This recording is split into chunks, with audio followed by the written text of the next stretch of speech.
I started football at the age of 8. Didn't like football until I got to high school. From high school, I started to like it because I was a lot bigger than everybody, and that's how I learned that I could have went to college. I could go to college for free. And then from college, from high school, I went to Utah, University of Utah, and from there I played 3 years, and then entered the NFL. Silver Slinga is a D-line veteran from the University of Utah. He played 3 successful seasons at the U before entering the NFL Combine after his junior year. Ute fans everywhere admire him, but he wasn't always the Ute they know and love. I actually grew up a BYU fan, and then I committed to BYU, and then about a week out, I decommitted and went to Utah.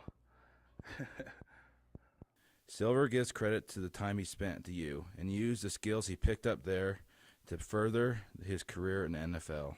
I had a pretty good 3 years here. I played as a true freshman, played in the Sugar Bowl year, and then started 2 years after that, and then entered the NFL as a junior. Went to the combine. The combine was pretty crazy because you just feel like cattle, and they just really just walk around. They just pinch at you, see what they like, see what they don't like, and then from there on, I went undrafted. I went the hard way to the NFL. Got picked up by San Fran. I went through the lockout too, so I got picked up by San Fran. I got released after 2 days. 5 weeks later, got picked up by the Denver Broncos. I played there for 2 years.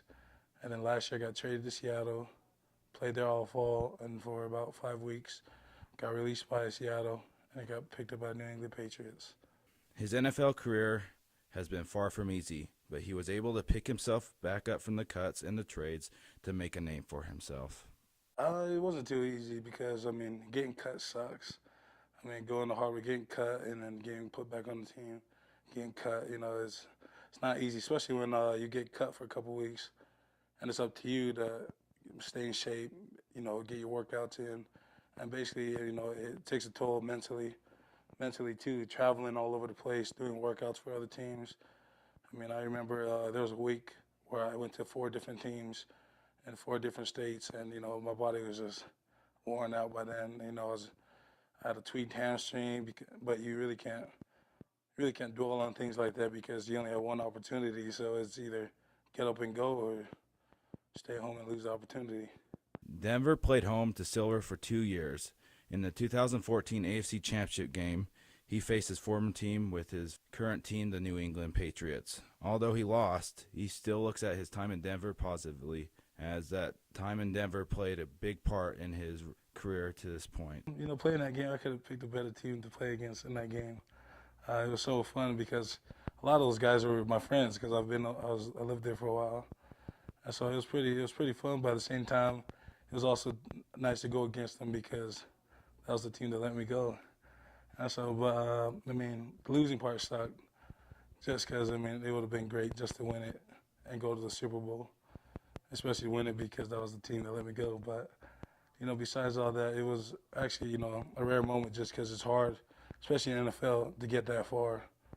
And it's rare. There's a lot of guys in the NFL that's barely made the first round playoffs, and they're 10-year vets, 7-year vets, and I've been fortunate enough all 3 of my years that I played.